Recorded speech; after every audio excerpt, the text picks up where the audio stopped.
Hello and welcome to another edition of the ASCA Weekly Podcast. I am your host, Charles Fallon, back in here for another episode. And boy, what a weekend of racing we just had.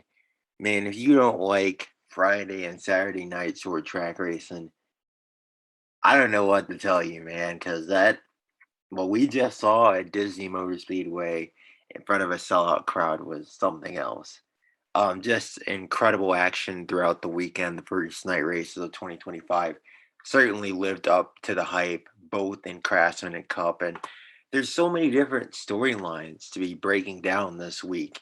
I feel like more than we've had all season long. Just so much stuff happened in both races, like I said. So we'll get into it for right now.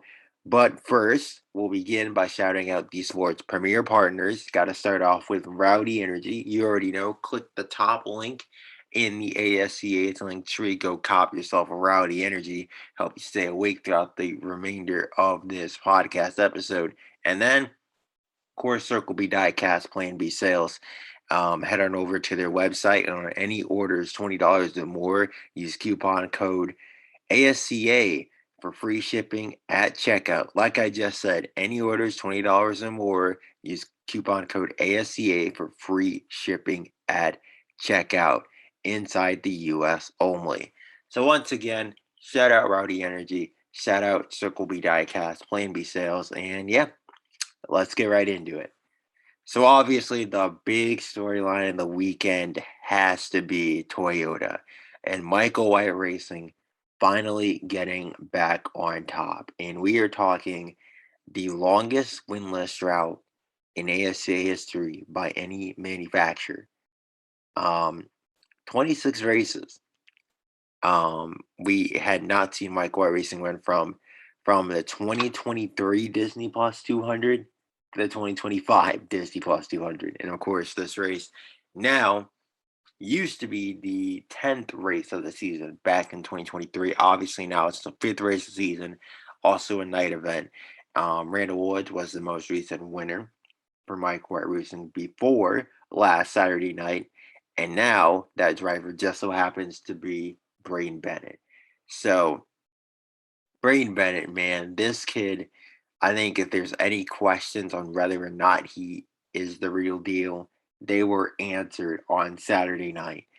And I think that his rookie year last year really went unnoticed under the radar. Like obviously he won rookie of the year going away, which was expected considering he only had Cameron Barrymore's competition. And we'll get to Cameron Barrymore later on in the episode, but he does not have a confirmed ride for next season for a reason. So obviously we were expecting Bennett to run away with that, but that doesn't really tell the full story, the full picture. And that's that Bennett had four top fives and eight top tens as a rookie last season. You look at Laquan Scranton, you look at Shane Park, you look at Carson Schmidt, um, Ross Jackson, all these guys, they did not have four top fives in the season. In fact, I think all three of them, Park, I know Park, Scranton, Jackson, they all had two top fives in their rookie seasons. Carson Schmidt had one. He finished what, like 19th in points or something.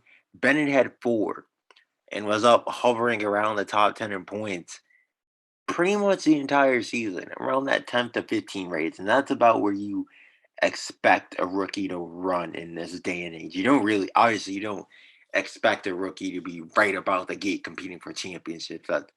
Let's be realistic here. But when you consider that Bennett was on a Mike White Racing team that was obviously down in the midst of their first winless season in the organization's history, Toyota's first winless season in the sport, he jumps into that situation and puts up four top fives and eight top 10 finishes, including his pole position in the Disney Plus 200 last season, where he led a race high 128 laps and finished fourth. That was really his coming out breakout party. He really showed the ASC landscape that, hey, yeah, I'm here to stay. And obviously, he had some pretty bad luck, you know, throughout the rookie campaign, and then to kick off this season for sure.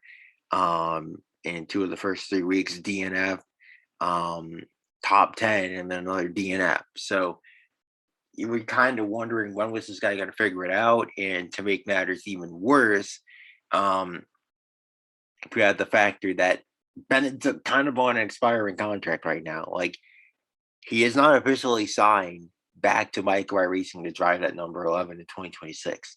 Now, after Saturday night, the team would be absolutely crazy to not get him inked up into a long-term deal. But right now, unofficially, he would be a free agent at season's end. So this was a huge victory in that sense. And that, obviously, by only signing him to a 2-year rookie contract, it didn't seem like Michael White Racing was exactly sold that he was going to be the answer. Because normally you would sign a rookie to a 3-year, 4-year deal to kind of instill confidence in them. And I think you can kind of tell what a driver is going to be, 3 years into their development. If they're going to be the real deal, next superstar, if they're just going to be decent to solid, or if they're just trash, if they're just going to be a bust. And but when you're, beginning your sophomore campaign, we still have no idea what Bennett's going to be. But I think that obviously a victory like this, you beat a 2-time champion in Randall Woods, you held him off. Another guy who's on a lengthy winless drought, as long as Toyota's winless drought was, because he was the one that scored Michael White Racing's most recent victory prior to Saturday night. This is huge. So it's huge for Bennett, obviously, because I think that this pretty much secures his long-term future at Michael White Racing. It's huge for Michael White Racing in that they now actually do have a future. And obviously, they have Tony Del Val II tearing up the Craftsman series right now. Yes. But he's a couple years down the line. There were rumors that he could replace Bennett in the 11 come 2026. I don't think that happens, obviously, now. So, could he be Randall Woods' heir apparent? Could he be Ben Reynolds' heir apparent? Will they try to boot Jared Ayers to get him in the 20? Obviously, we know that Del Val will be in Cup sooner than later, but I don't think that it will be in 2026. So while you're waiting for Del Val to continue developing Craftsman, you don't have to worry about rushing him up now, because you have that young superstar in Braeden Bennett already turning heads and now starting to win races.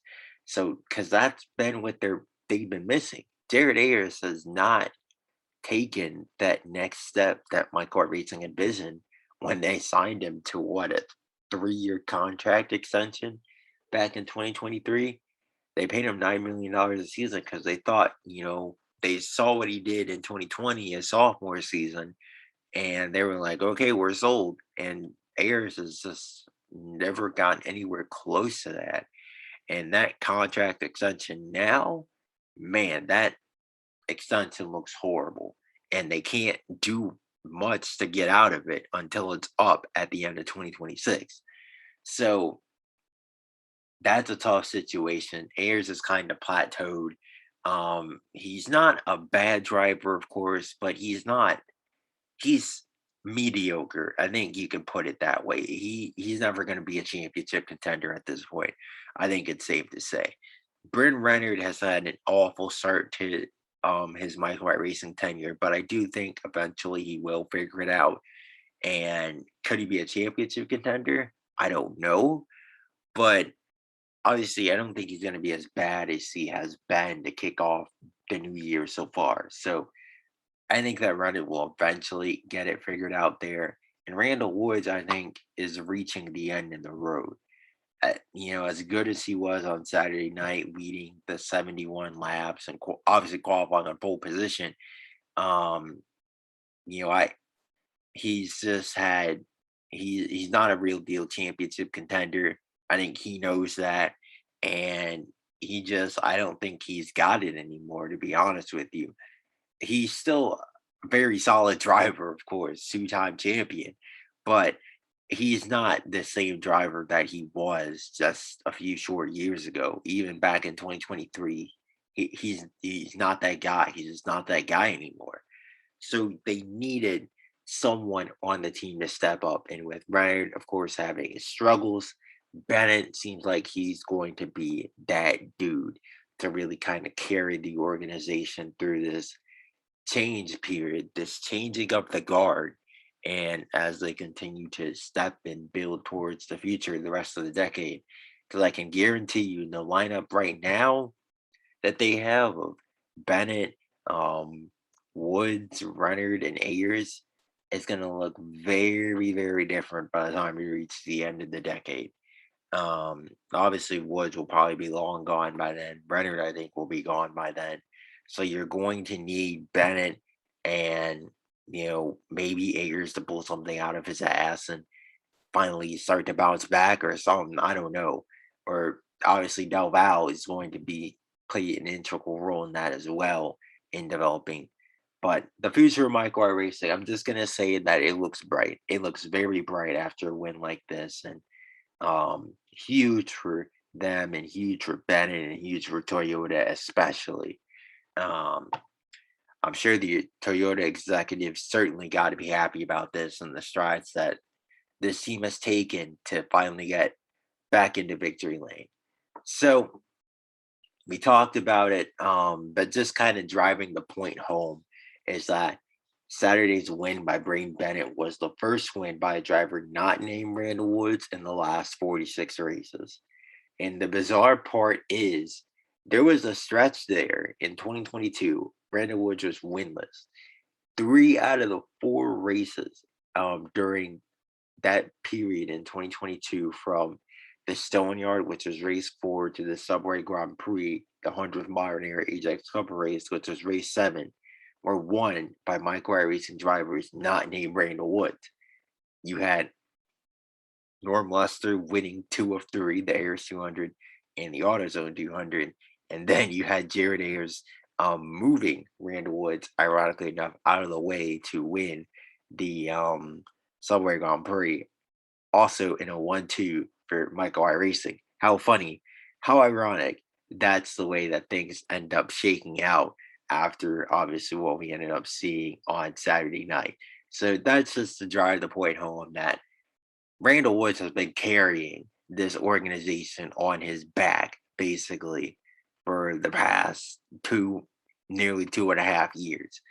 So, and basically for the majority of his tenure, Norm Lester had his flashes, Jared Ayers had his flashes, but overall, it's been Randall Woods doing the heavy lifting. Obviously, Devin Smith was a giant flame out, and Lester is now gone. So to have a guy like Bennett step up and win a race like this, certainly a promising sign, I would say, for that team and that organization moving forward in the future. And then we talk about the ASCA as a whole. I hate to keep bringing this up, but again, for anyone who keeps questioning if the ASCA is going to be in a bad spot with one of their main superstars and definitely suspended, the young talent right now is starting to rise up again. It's not as prolific as a youth movement as we saw a decade ago with guys like Kidd and Dixon and Barrymore and Atwood and Healey and Bowen and Ayers and all those guys coming up and coming through the ranks. He's not as prolific as that yet. Although, granted, the keyword is yet, because I think when you look at the Craftsman series right now, man, there is a ton of talent in that level of competition, and a lot of those guys are going to be racing at Cup in the years to come. Mark my words on that one. But while those guys are still developing in Craftsman, you've got Shane Park, you have Carson Schmidt, and now you've got Braeden Bennett. All drivers under 24 years of age, and all that have scored their first Cup Series victories in the last 25 Ajax Cup races. So from basically the 2023 Amp Energy 200 to the 2025 Disney Plus 200 on Saturday night. And that's just kind of showing this new crop, this new generation of drivers. And, it's not including a Ross Jackson, it's not including the rookie Colin Ward, not including rookie Marcus Edwards. I think there's, more names that we can certainly add to that list in terms of maiden winners that we could see in the years to come. So, um, the young talent that continues to come up through the ranks is just impeccable. And these teams seem to be doing a great job scouting that talent. Team owners doing a great job finding the talent. And, you know, I think we're starting to witness the beginning of a changing of the guard, especially with Shane Park now competing for championships. It seems like on a yearly basis. It seems like his championship window has opened while a couple former championship windows have slammed shut. And we saw this a few years back with Nick Urquidy. I think his championship window really slammed shut after 2020. And since then, he's just taken a giant dip in performance. He's won two races in that time span. I believe that's like 5 years. And that's obviously why this is his final season. Why is it announcing his retirement? Because his championship window's over. Like he is not even this year, he's pretty much out of it. He's not gonna win his second championship. It's you can close the chapter on that. It's not happening. But I think we're starting to see the beginning of the end and the downfall of a couple former champions, like I just said, the 2022 and 2023 champions, Cameron Atwood and Greg Healey. So obviously, let's start with the incident in the race. And obviously, these two have combined to win 7 of the last 10 short track races. But believe it or not, they really haven't had that many on track fisticuffs, which is shocking, considering they're so dominant on short tracks, but they haven't had any, bump and runs or run this guy up the track. I cut his tire down. This, that, and the other. They haven't had much contact. They've always raced each other cleanly, raced each other cordially, raced each other with tons of respect. Both of these guys are class acts on and off the racetrack. They've got tons of respect for each other. Calm, down to earth, just level headed guys out there to do their jobs. You don't see them get angry very often. They're just extremely smart, race well above their maturity level, always have since they both came into the Cup Series in 2018. And they both Windows 300 champions, Ajax Cup champions, and Healey has 10 wins, Atwood has 9. The point being, these guys are elite level drivers. They know what they're doing. And it's kind of shocking that this is actually the first time that they have collided. But I think the bigger picture is their championship window slammed shut just like it did for Nick Urquidy about 5 years ago. Um, they're about at that age. Atwood is 29, Healey is 28. And I get it, Todd Kidd's 29 competing for a title. You got freaking Diego Urquidy, 34, just an ageless wonder, still out here winning multiple races in a season. Doesn't appear to be slowing down anytime soon. I get it. These guys, they're not even in their 30s yet.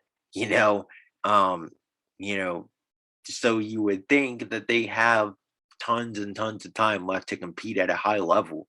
But the thing they that Todd Kidd and Diego Urquidy have an advantage on over Greg Healey and Cameron Atwood is the organizations that they're at and the decisions that those organizations have made.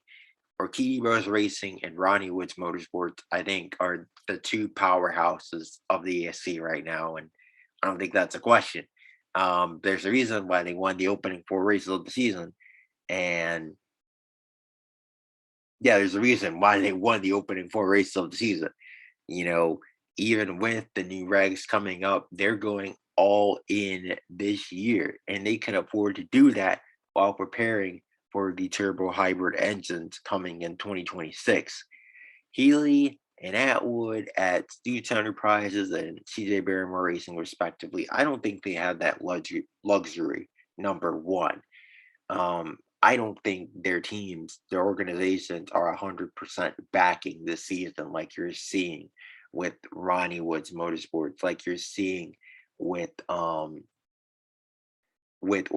Bros Racing, like you're seeing even with Microwave Racing and the efforts, the strides they've taken to get better in the off season and through the opening few weeks of this year. I don't think you're seeing that with Snoots Enterprises and TJ Barrymore Racing. I think these are B teams with A drivers that have elevated them to championship status. And that's not sustainable. It just isn't. When you're competing against teams with an A driver, you can't have a B driver. I mean, when you're okay, dude, it's 1:29 in the morning. I'm trying to get this figured out. Okay, when you have an A team with an A driver, that's a clear competitive advantage over a B team with an A driver. If you catch my drift here. Like the team has to be on the driver's level if you want to be a perennial title contender year in and year out. And what I'm seeing out of Healey and what I'm seeing out of Atwood is that just isn't the case. These guys are able to gut out wins on short tracks, um, where the car just simply doesn't mean as much as it does on some of these other circuits, like the high speed aero tracks. When the teams are on, they can hit it, and that's why Healey and Atwood are both Winless 300 winners. Again, that's why they're both champions. When the team is on, they're on, and they can make a run at it. But it seems like more recently, and especially this season, their teams, TJ Barrymore Racing and Snoots Enterprise, are very hot and cold, hot and cold. And we're seeing, I would say in Atwood's case, it's not even mistakes out of the driver, it's mistakes out of the pit crew. And it's something that Atwood has kind of been more outspoken about recently. But the problem for him is his salary has gone up from $5 to $12 million a season now. And it's going to be that way for the next 3 years. So it's not like they can afford to, fire their pit crew and go get another one. They don't have the funds. They're paying Chris Barrymore $11 million a year right now. They're also paying Ryan Dixon, I believe, $8 or $9 million, something like that. Like they're shelling out big money to all three of their drivers this season, while also trying to prepare for the turbo hybrid regulation. And then for Snoots Enterprises, I get it that Healey's on a bargain compared to other title contenders. And they got his teammate Lucas Sambera on a bargain compared to other title contenders. But I question whether or not Snoots Enterprises was ever really a powerhouse to begin with. I mean, their Craftsman program is just an abject disaster right now. I don't know if it's the drivers or if it's a team or if it's a combination of both, but I mean, the way it looks like both Davidson and Nelson are going to be fired at the end of the year. So that would be quite interesting. And then as for Healey, even with the chief swap, he's sitting 15th in points right now. And his former crew chief, Eric Murray, has Lucas Sambayer up in the top 5 with the car that had finished top 10 in, the previous 32 races before this season. So Healey is getting thrashed by his teammate right now, and he needs a big result in Belltown. Obviously, the same goes for Atwood. But in terms of championship contention, they're done. They're done. It's over. It's over for their title hopes. It's done. It's done for this year at least. Orchidi, Kidd, and Park, they're so far out there right now. Like you needed to be competing with them from race 1, if not race 2, and they missed the mark. and it is what it is. They and going forward, it all depends on if their teams can get those turbo hybrid regulations right. And considering they're on B teams, B rated teams, I would consider. I I just don't know, especially considering they're trying to still invest in improving their cars this season. So who knows, man? It's a tough situation, but I would not be surprised. Healey's contract expires at the end of 2026, Atwood's at the end of 2027. I would not be surprised to see one or both of them leave their teams at the end of their contracts and not sign extensions because I think that they've kind of, I don't think they can make another run at it in their respective rides right now. I'm just going to be honest with you. I don't see it. So hopefully they can prove me wrong and hopefully they can make a run at it next year because this year it's impossible. I I just don't see it, especially with their struggles on the road courses. Um, I'm just not seeing it. So we'll see. Keep an eye on those two moving forward. Moving on to another interesting topic is Aiden Romo completing the maiden winner sweep. We haven't talked much about Romo this week, and he's kind of going under the radar. But this was a big victory for Dexter Andrews Motorsports, to say the least. They just had both of their cars DNF in the Cup race. Real nice. Of course, Lewis DNF'd the previous week at the Stone Yard. Marcus Edwards was running inside the top five. He got drop kicked out the top 10 by the end of the race. Just burned his rear tires off way too early into the run. Rookie mistake at its finest. So obviously, they had this situation with Laquan Scranton as well. So Dexter Andrews Motorsports desperately needed a pick me up, and they got it with Romo's win. Now, in terms of how Romo got the job done, mm, that's an interesting tactic he used there. And I think personally, I think the bump and run was fine. That's a short track race, and if you're gonna cry about a bump and run, then you don't need to be racing in the ASCA. What I don't think was fine though was him getting tight off the corner and absolutely just body slamming Nick Ortiz in the wall, basically using the zero as a brake and just saying, F it, I'm just gonna send it in the corner. I don't care who's outside. Um, 8 wheels are better than four. That's the saying, I believe. I don't know if I got that right or not. Hopefully I did. And just body slam dude in the outside wall. And we're kind of seeing a pattern of Romo developing these tendencies on these short track races, just getting overly aggressive like that. And it cost him at Disney the last time the Craftsman was there. He had a golden opportunity to score his first career win. He just needed to get around his teammate. And then he wrecked his teammate with 10 laps to go while they were en route to a 1-2 finish with just an absolute, I don't even know if you want to call it a slide job. It was a pathetic attempt at one, to say the least. But yeah, this is a controversial win, to say the least, for Romo. Not ideal. You don't want to see a driver win a race like that. But I mean, a win is a win. He did win it under caution.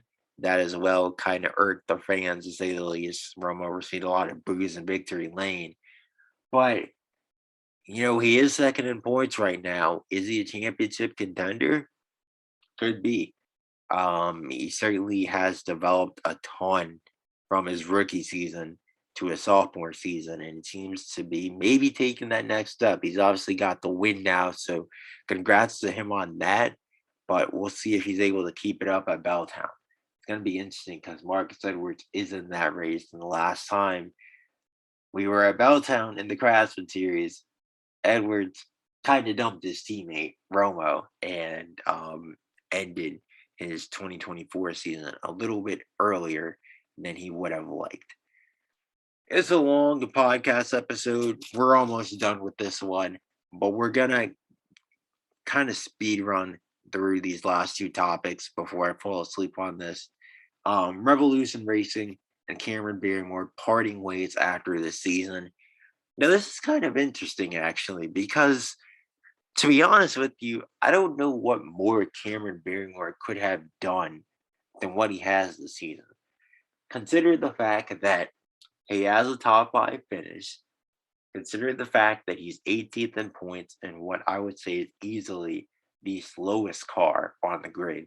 Like it's not even close how far off Revolution Racing is to Tika Bound Motorsports and Flores Motorsports and the rest of the back markers back there. I think this is a team that's kind of thoroughly preparing for the turbo hybrid engines, and they just threw out a crap box on the track this week and told Barrymore to go ride it. Um, and consider the fact that Barrymore is one of only two drivers without a DNF this season. The other one is a points leader, Todd Kidd. So Barrymore is not tearing up your equipment. He's not last in points. He has a top five finish. He's only 24 years of age. He has ASCA royalty, famous last name. I I really don't get this move for Revolution Racing, honestly. Like they wanted to get younger when they got rid of Nick Carey, right? Certainly made sense. Carey um kind of had a ceiling. He never won at the ASCA level for a reason. He just wasn't good enough.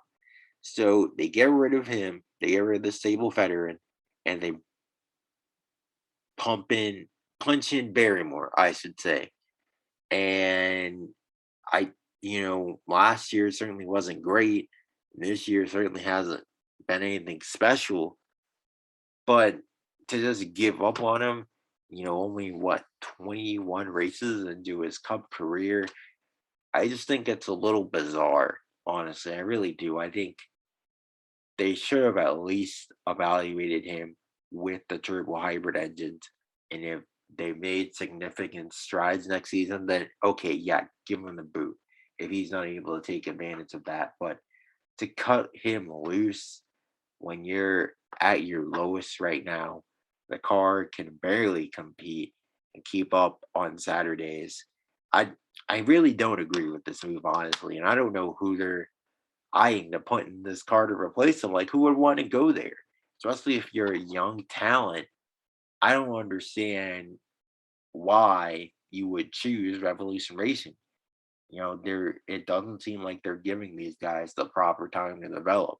So don't like to see that for Cameron Barrymore, but hopefully he can land on his feet. And it looks like both of the Barrymore brothers will be finding new homes for the 2026 season. So that's going to be very, very interesting to keep an eye on to see where they land, honestly. And I'm sure CJ will be keeping a close eye on that as well. Who knows? Maybe Barrymore could go to 21, replace his older brother. What a story that would be. Anyways, let's talk Belltown. So we come off Disney and we go to yet another short track to begin the Michigan Swing, the tour of the ASC's home state for the next month. Yep, it is the next month. Well, mostly the next month, the final month, Halloween weekend, we travel out to Utah. But for most of the next month, you get the point. We're exploring Michigan. So it's gonna be super fun. Um and Belltown, of course, is gonna be super fun. I get it. The Ajax season finale last season was a snoozer, unless you're a Greg Healey fan, of course. Then I'm sure you loved every single second of it. And more often than not, races at Belltown as of late have been snoozers, thanks to Greg Healey. He has won 5 out of the last 8 races at Belltown. I get it. Healey probably will dominate, qualify and pole, lead the most laps, probably lead all the laps, knowing Healey, and win again. But my suggestion to that is not so fast, my friend. I, I think that Cameron Atwood has a better chance of pulling that off than Healey does. And it's not to take anything away from Healey, because I'm sure he's pissed off too after what just happened last week. But Atwood, man, he is just finding new ways to lose these races. Well, actually, the last 3 weeks, I think you can directly blame his pit crew for all three of those L's that he just took. And I think that he could have won each of the last 3 races had his pit crew, not shafted him in key spots, key opportunities, or put him in a bad position in the case of last Saturday night. So I think we're in for another short track duel between Healey and Atwood. I think the interesting part about this is going to be, does Atwood retaliate? Does he try to rough Healey up? If we see these two racing with 15 to go for the win, does Atwood put a bumper to the back of Healey? I think it's certainly plausible. I don't think it would have been plausible before what we saw last week, but now after that, who knows? Anything could be up for grabs. I think it's also going to be important to keep an eye on the title contenders. Todd Kidd is the defending winner of this race, but Diego Ricciti has historically been awful at his home track, and Satan Park is extremely hit or miss here. This is a track that he has run 13th, finished 3 laps down at, and this is also a track that he's run top 5 at. So how is he going to run this Saturday? I got no idea. Your guess is as good as mine. And most importantly, for everyone involved, the number one goal has to be survive all 200 laps. Again, you thought last week at Disney was crazy. You thought that was physical. Just wait until we get to the high banks of Belltown with that traction agent on the bottom line. Oh boy, it's gonna be fun. It's gonna be super fun, man. I can't wait for it. In terms of the Craftsman series, it's also going to be an interesting weekend for Tony Del Valle II. So he's had 2 short track starts so far. He's DNF'd in both of them. Will he be able to bounce back and maintain his points lead? Because I think Aiden Romo has quietly developed into arguably one of the best short track racers in the ASC.